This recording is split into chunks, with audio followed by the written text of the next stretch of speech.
o exercício pede para calcular o volume, ele geralmente é da conversão. Aqui, ó, coisa muito importante. Y a 0. 0,9. Sempre anotem isso, e esse aqui é o inerte, que é 0,1.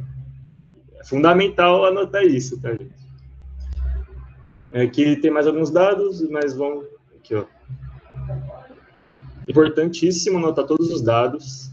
Eu vou falar isso umas 10 mil vezes nesse aulão, que é realmente a parte que dá problema é os dados, a galera esquece de alguma coisa sempre. Aqui, para achar o ΔH, é simplesmente essa formulinha, como eu coloquei aqui. Tem essas formas para achar o ΔH, mas a gente vai ver elas depois. Então, de fato, para começar o cálculo, vocês sempre vão ter que começar pelo balanço de energia. Como eu te falei antes, tem dois padrões de exercício, de descobrir o volume ou encontrar a conversão. A gente vai precisar descobrir o volume, então a gente vai usar essa equação do balanço de energia. Vai fazer sentido porque especificamente essa depois. T0 é o T de alimentação, ela deu aqui, ó, T0 igual a 330K. Temperatura de alimentação do reator. É importante ter essa nomenclatura, ter claramente essa nomenclatura na sua cabeça, que tem muitos T's nessas fórmulas, então é bom lembrar que T0 é alimentação sempre. Aqui a fórmula da entalpia. E a gente vai calcular a entalpia usando essa formulinha.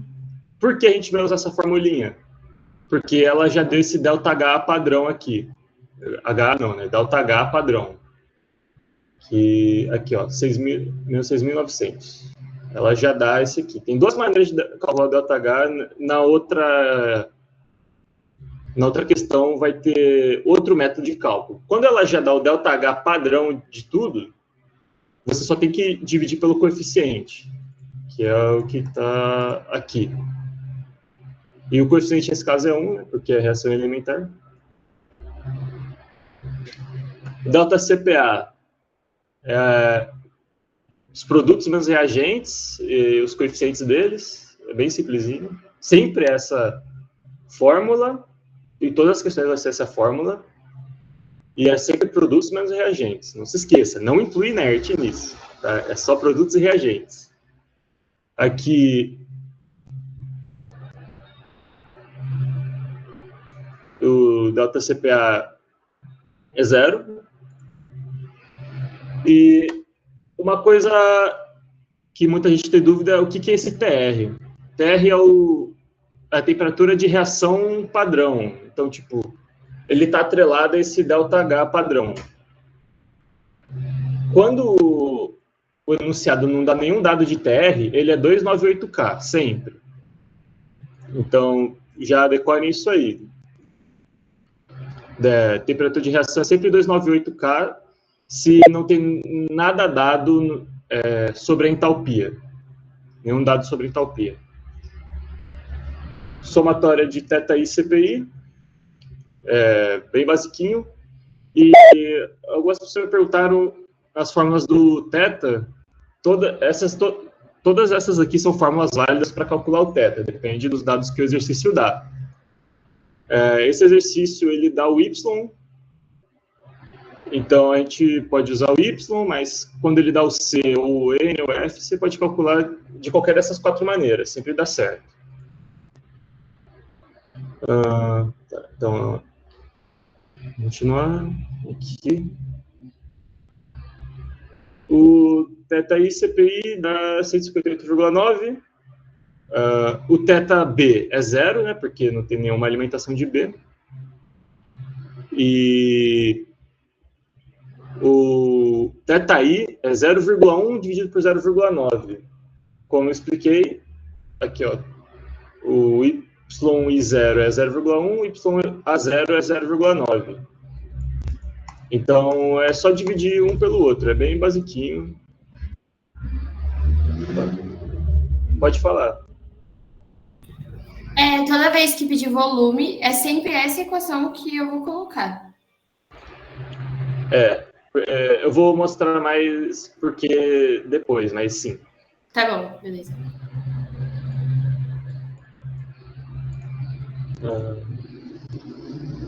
Com esses dados, é só substituir na equação. Opa, aí. Só substituir na equação. Fica assim, bem de boinho.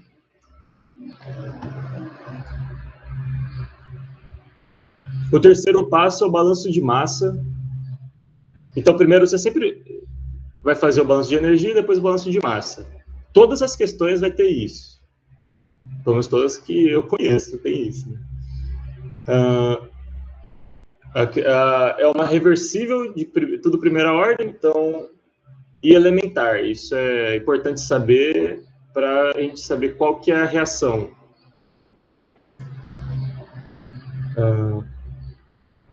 Como é uma reação reversível, a gente sempre tem que calcular o equilíbrio. E o equilíbrio é quando a velocidade da reação é zero. Então, aqui são dados CA e CB. Putz. Eu esqueci de colocar a reação aqui, mas menos RA é K vezes CA menos CB sobre KC. Putz, esqueci de colocar. Bom, mas esqueci de colocar, foi mal aí. Bom, mas finge que aqui tem um K e tem dois parênteses aqui, pronto, só isso. Aí você teria que fazer menos RH igual a zero, por isso que fica zero aqui, e o K não pode ser zero, então aí só sobrou isso. Isso aqui, basicamente, esse XA de equilíbrio é basicamente a versão isolada dessa equação. É bem simples de fazer e eu recomendaria fazer sempre, né? E uma dúvida muito comum é para que serve o XA de equilíbrio nessas reações reversíveis. A explicação aqui é que, vamos supor, aqui a gente quer uma conversão de 0,7, se eu não me engano. Imagina que em dada temperatura, para chegar em 0,7 de conversão, o XA de equilíbrio dá tipo 0,6. Esse reator não pode existir, porque o XA de equilíbrio é o máximo que aquela reação vai naquela temperatura. É por isso que você sempre tem que fazer essa parte do XA de equilíbrio quando é reação reversível, porque às vezes o reator ele é impossível de existir. Agora aqui, para a comparação do CSTR e PFR, o volume do CSTR é sempre a multiplicação do FA0, dividido pelo menos RA pelo XA, e o volume do PFR ele é dado pela integral, então é a área debaixo da curva.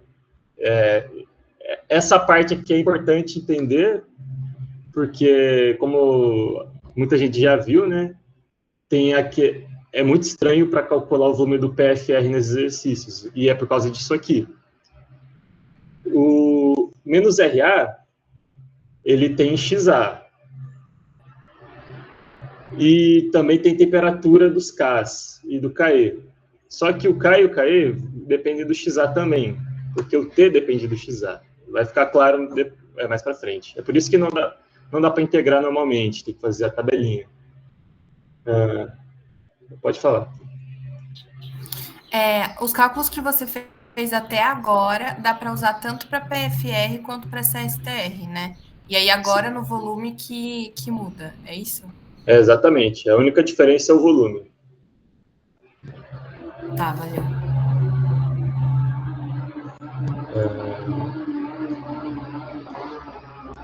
Aqui, como eu acabei de explicar, a temperatura, deixa eu voltar tudo aqui, a temperatura depende do XA, e o K de equilíbrio depende da temperatura. Então, imagina que essa função inteira aqui estaria dentro do K, que é aquela função feia que tem aquele exponencial.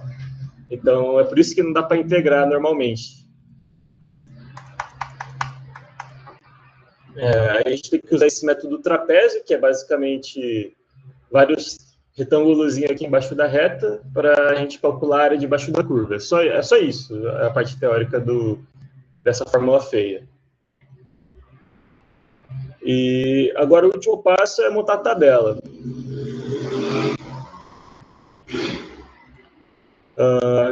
Aqui, ó, por que tem que usar aqui a fórmula específica do T?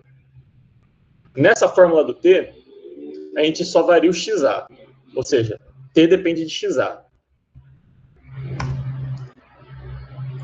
No balanço de massa, o XA de equilíbrio depende do T, que depende do XA.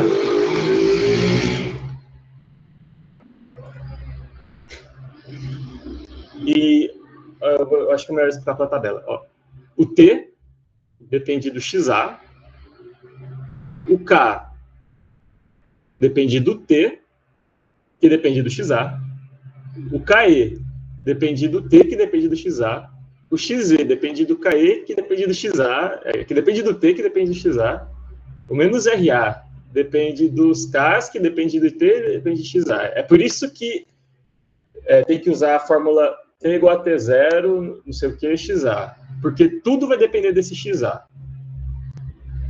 Eu espero que tenha ficado claro. Então, para montar a tabela, é sempre nesse padrão, quando você quer calcular o volume. É esse padrão de tabela. XA na primeira linha e você varia o XA. Porque todo o resto varia com o XA.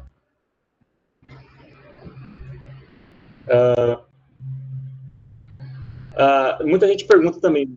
Pode falar. Eduardo, eu queria saber, tipo assim, nas provas, ela dá uma faixa para a gente montar a tabela? Tipo, como que a gente monta essa tabela na prova? Eu vou explicar isso agora, mas... Olha, ela... Aqui no enunciado, ela fala que quer chegar até 70% de conversão. Então, o seu XA, ele tem que ir até 0,7 nesse exercício. Vamos supor que ela desce conversão de 30%. A sua tabela só ia precisar até 0,3.